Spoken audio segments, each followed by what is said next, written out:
Here, Mookie, hold my drink. Aloha, welcome to Chappy's Tiki Bar. This episode I'm going to make a beauty on the beach.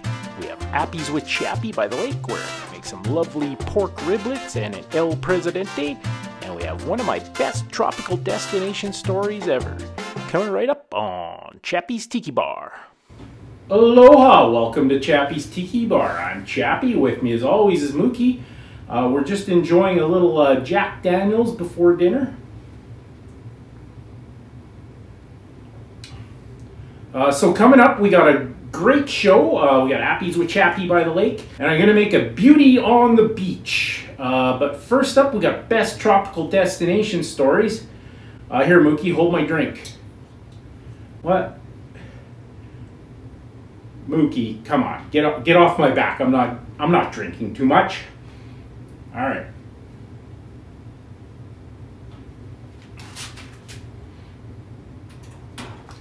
So for this week's best tropical destination story, we're gonna go back out to my cruise ship days. Now, if you have any tropical destination stories you want me to read on the show, just send them to chappinestikibar@yahoo.com. I call this story, I almost got told off by a billionaire. It'd be a better story if I actually got told off by a billionaire, but that's what I'm working with. So as I mentioned, this is way back on my cruise ship days. We were doing a dry dock in Miami, which means the ship is in port and there's basically no crew or passengers. They just use the ship to do maintenance and renovations. Now at that time I was working in the casino as a slots attendant, so they made me stay on board to help out with the renos in the casino. But my boss, Paul, he said, don't worry, we're gonna have a great week. We'll work hard and we'll play hard. So we had all kinds of plans of going to Key West and South Beach. But of course, as what happens with most of my trips, we got carried away on the first night. So we docked in Miami, all the passengers and crew got off. We had the whole ship to ourselves. And we decided to hit the town in Miami. We went to a suburb called Coconut Grove. So it was my boss, Paul, and me. I recall we drank about 10 beers and we had a shot with each beer. And then I have a vague recollection of smoking Cuban cigars later on that night. And I believe that's what contributed to our demise, the Cuban cigars. So we went back to the ship. So we were supposed to get up at 8 in the morning and start working on the renovations in the casino. Now this has never happened to me. I don't really remember coming home, and the next thing I knew it was noon and I had overslept by 4 hours.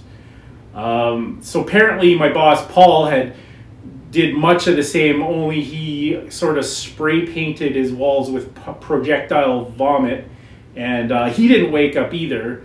Now Paul, being the slots manager, he was the only one with a key to the casino, so the casino was locked up tighter than a drum.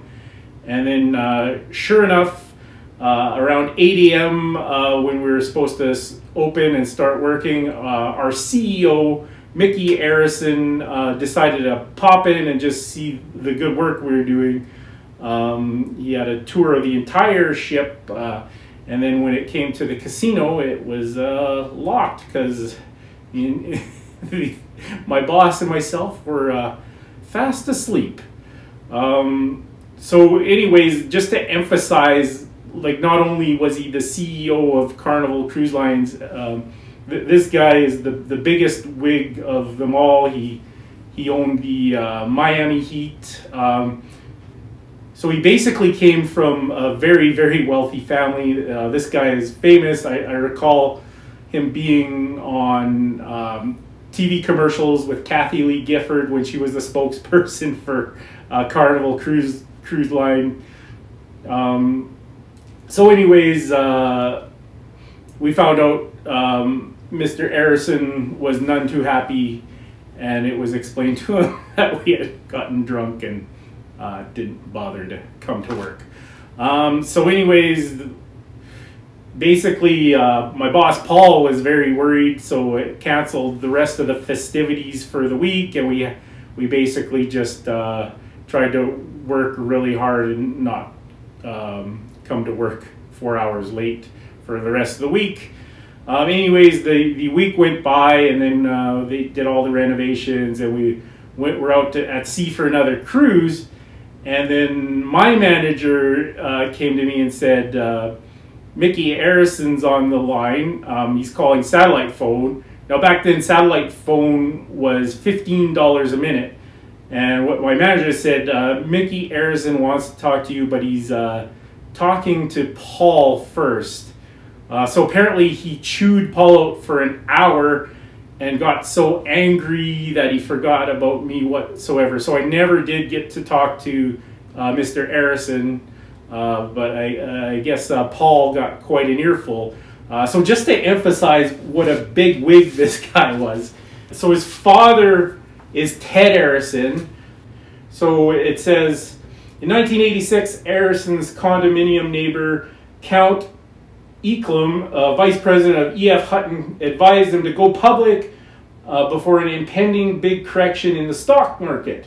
Following his advice and guidance, Carnival Cruise Line was floated on the American Stock Exchange in July 1987, 1 month before the stock market topped and the infamous crash of October 1987. Hutton was one of the 4 underwriters. I think they used to have those commercials when E.F. Hutton talks, people listen, and then everybody would stop and listen.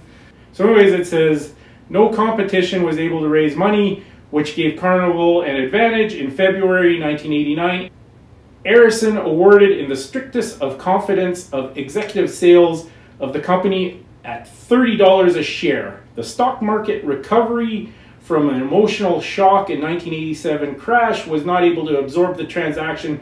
Consequently, having Carnival in the stock market and ensuing a rally in 1999 capitulated Harrison as one of the world's richest people. So that was Mickey's father, Ted, one of the world's richest people. So that's my best tropical destination story. I had the son of one of the world's richest people almost tell me off.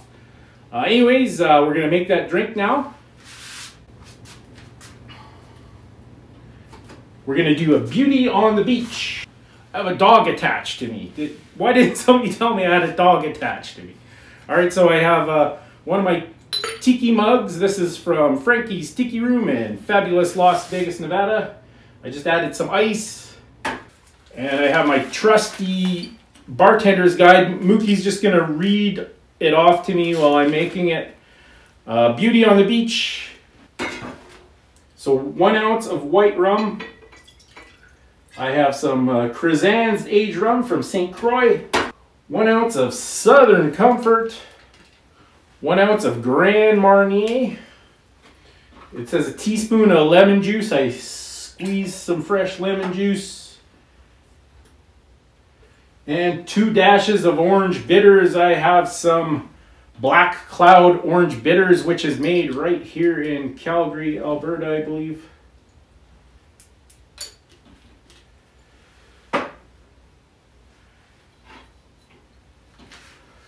And that's my beauty on the beach. Coming up next, we got Appies with Chappy by the lake.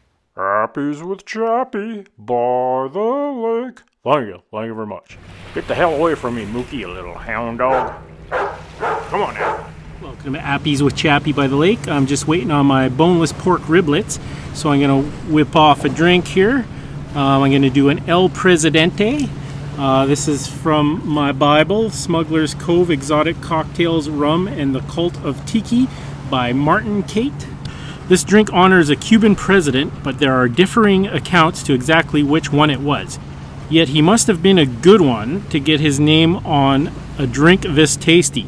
A sadly forgotten classic, it's described by author Wayne Curtis as part tropical treat, part sophisticated lounge drink, and wholly Cuban.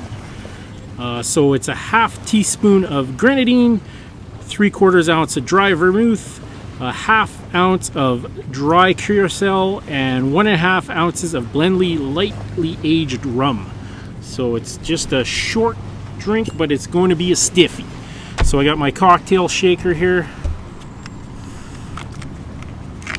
Add some ice. 1/2 teaspoon of grenadine. I assume that's just to add a little color. And then 3/4 ounce of dry vermouth. Actually have some sweet vermouth. And then dry curacao. I'm going to substitute Grand Marnier and orange liqueur. And then 1.5 ounces of Blendly lightly aged rum.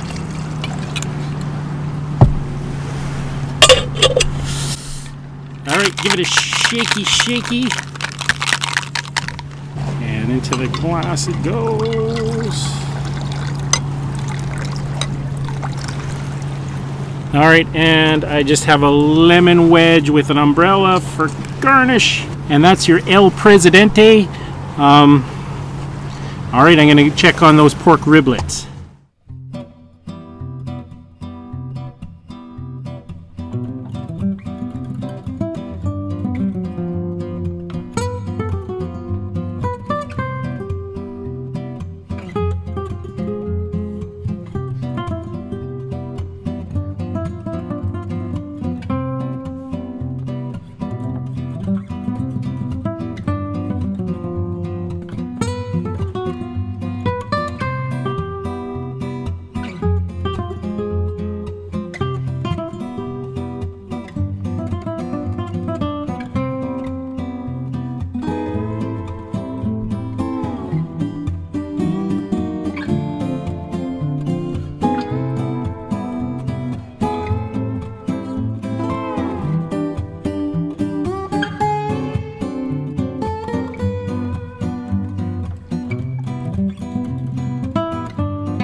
Thanks for watching another edition of Chappy's Tiki Bar.